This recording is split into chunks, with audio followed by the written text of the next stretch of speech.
sea por canales de televisión, sea por radio, sea por el mismo canal de la página de la diócesis, diocesedecanelones.com, que tiene su canal de YouTube. A todos mis saludos y mi deseo de bendiciones. Entonces vamos a retomar el Evangelio de Marcos, porque el domingo pasado, como fue San Juan Bautista, un poco lo cortamos y no leímos el Evangelio anterior, que se llamaba La tempestad calmada. Una gran tempestad, los discípulos se asustan, no te importa, maestro, que nos ahoguemos, y Jesús la calma, muestra su dominio sobre la naturaleza, pero también les dice por qué tienen miedo, cómo no tienen fe. Así que el tema es la fe y la confianza en Él. Escuchamos el Evangelio que será en Marcos el capítulo 5 del domingo primero y la prefestiva del sábado de tarde. Cuando Jesús regresó en la barca a la otra orilla, una gran multitud se reunió a su alrededor y él se quedó junto al mar. Entonces llegó uno de los jefes de la sinagoga, llamado Jairo, y al verlo se arrojó a sus pies rogándole con insistencia: mi hijita se está muriendo, ven a imponerle las manos para que se sane y viva. Jesús fue con él y lo seguía una gran multitud que lo apretaba por todos lados. Se encontraba allí una mujer que desde hacía 12 años padecía de hemorragias. Había sufrido mucho en manos de numerosos médicos y gastado todos sus bienes sin resultado. Al contrario, cada vez estaba peor. Como había oído hablar de Jesús, se acercó por detrás entre la multitud y tocó su manto porque pensaba: con solo tocar su manto quedaré sanada. Inmediatamente cesó la hemorragia y ella sintió en su cuerpo que estaba sanada en su mal. Jesús se dio cuenta enseguida de la fuerza que había salido de él, se dio vuelta y dirigiéndose a la multitud preguntó: ¿quién tocó mi manto? Sus discípulos le dijeron: ves que la gente te aprieta por todas partes y preguntas quién te ha tocado. Pero él seguía mirando a su alrededor para ver quién había sido. Entonces la mujer, muy asustada y temblando, porque sabía bien lo que le había ocurrido, fue a arrojarse a sus pies y le confesó toda la verdad. Jesús le dijo: hija, tu fe te ha salvado, vete en paz y queda sanada de tu enfermedad. Todavía estaba hablando cuando llegaron unas personas de la casa del jefe de la sinagoga y le dijeron: tu hija ya murió, ¿para qué vas a seguir molestando al maestro? Pero Jesús, sin tener en cuenta estas palabras, dijo al jefe de la sinagoga: no temas, basta que tengas fe. Y sin permitir que nadie lo acompañara, excepto Pedro, Santiago y Juan, el hermano de Santiago, fue a la casa del jefe de la sinagoga. Allí vio un gran alboroto y gente que lloraba y gritaba. Al entrar les dijo: ¿por qué se alborotan y lloran? La niña no está muerta, sino que duerme. Y se burlaban de él. Pero Jesús hizo salir a todos y, tomando consigo al padre y a la madre de la niña y los que venían con él, entró donde ella estaba, la tomó de la mano y le dijo: Talita cum, que significa: niña, yo te lo ordeno, levántate. Enseguida la niña, que ya tenía 12 años, se levantó y comenzó a caminar. Ellos entonces se llenaron de asombro y él les mandó insistentemente que nadie se enterara de lo sucedido. Pues después dijo que dieran de comer a la niña. Es un pasaje un tanto extenso que vamos brevemente a comentar. Tiene dos signos.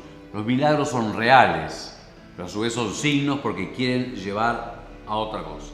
La mujer que tenía el flujo de sangre y la niña muerta que Jesús vuelve a la vida. Se manifiesta el Señor que ama al género humano y que viene a sanarlo. Es el médico de las almas y de los cuerpos. Lo va a hacer definitivamente con su muerte y resurrección. Y también lo va a hacer definitivamente con nosotros en nuestra resurrección final. Sin embargo, ya nos está sanando y curando y moviéndonos a la fe. No es esto para que nosotros creamos un vínculo como mágico como Jesús, y menos para exigirle: le pido, me tiene que hacer el milagro, porque eso sería faltar de fe. Siempre que rogamos, confiados en la fe, también le decimos: hágase tu voluntad, manifiéstate como lo quieres.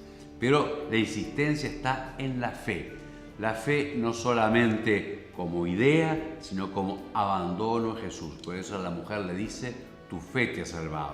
Es Él que salva, pero la fe dispone a que Dios salve. Y también al hombre le dice, basta con que tengas fe. Pidamos al Señor esa fe de abandono, de confianza, de docilidad y ver los signos de lo que el Señor hace en nosotros. En primer lugar, lo sigue haciendo en los sacramentos. Nos hace pasar de la muerte a la vida, del pecado a la gracia y de muchas otras formas en la vida. Y la fe, dice la mujer, que vete en paz. La paz son todos los dones que trae el Mesías. La reconciliación con Dios, salir del miedo a la muerte, la reconciliación entre nosotros, la confianza, la plenitud del amor de Dios y del prójimo que el Espíritu Santo pone en nosotros.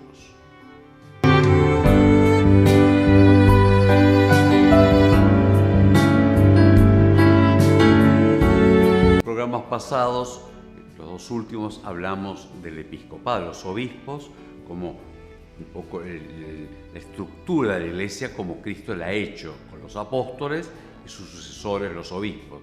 Las iglesias que no tienen la sucesión apostólica de los obispos y la ordenación de ellos tienen algunos elementos de la Iglesia, pero carecen de ellos.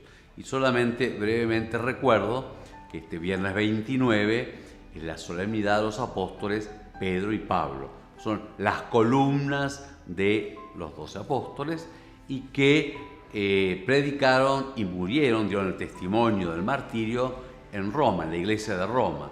Por ello es que la iglesia de Roma preside a todas las iglesias, a todas las diócesis del mundo.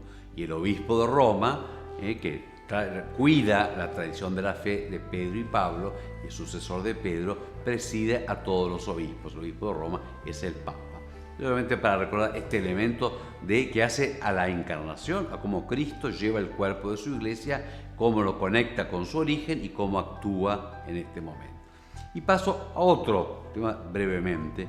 El 19 de junio yo estuve en Sauce, donde se recuerda siempre el natalicio de Artigas y el desfile y vocal. Quisiera recordar un poco la fe católica de Artigas, porque siempre se habla del artiguismo y del pensamiento artiguista. Pero Artigas era católico, de convicción y de ideas, su visión del mundo. Y lo puedo recordar brevemente. En primer lugar, fue un practicante, cuidó de que su ejército, aún en situaciones muy pobres como era en purificación, tuviera su capilla, su misa dominical, sus imágenes. Escribe a Montevideo para pedir que envíen tal imagen de la Inmaculada Concepción de María, los elementos para la misa, etc. Cuidó pues la formación católica de su ejército y de su pueblo. Artigas, de anciano en Paraguay, lo que se dedicaba ya de anciano de tardecita a enseñar el catecismo a los niños, y más durante el día, más bien de la tardecita, a rezar, presidir el rosario con los vecinos.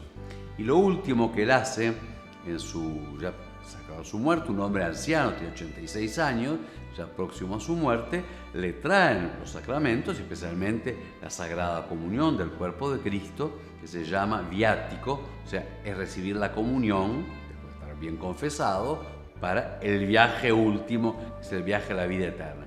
Y cuando viene el sacerdote con la Sagrada Comunión y los que le acompañaban, Artigas quiere levantarse y le dicen que no es necesario, porque este anciano puede recibir la Sagrada Comunión en la cama. Pero él dice que no y se levanta y se arrodilla, porque para recibir a su divina majestad, que es Jesucristo, nuestro Dios y Señor, en la presencia de la Eucaristía, él quiere levantarse y arrodillarse. Que muestra la fe de Artigas en su fe católica. Hubo momentos, por ejemplo aquí en Canelones, cuando se comienza esta iglesia parroquial que será la catedral, era en 1816, y comenzaba la guerra con la invasión portuguesa. Entonces el párroco le pregunta qué hacer con los diezmos, que era la primera parte de las cosechas, que como tal eran para la obra de la iglesia, pero en la guerra fácilmente se usaban para los pertrechos de guerra. Le pregunta a Artigas y él ordena que los diezmos se dediquen a comenzar esta iglesia que era nuestra catedral, aunque aún en tiempo de guerra, aún en tiempo de aprietos económicos, de modo que todo ello, a todo lo largo de su vida, como tuvo sus pecados, no es un santo de canonizar, pero es un católico convencido y su idea, su pensamiento, su visión de la existencia está toda iluminada por la fe en Jesucristo y la participación en la Iglesia Católica. Incluso cuando había que hacer una colecta que se hace mundial, no para el Papa, para que él distribuya entre las iglesias, y también en tiempo de guerra se dice, bueno, vamos a no enviarla, y Artigas manda enviar lo que nos correspondía para expresar el amor al Santo Padre y la comunión católica con toda la iglesia, de modo que comprendamos y tomemos también este mensaje de Artigas católico.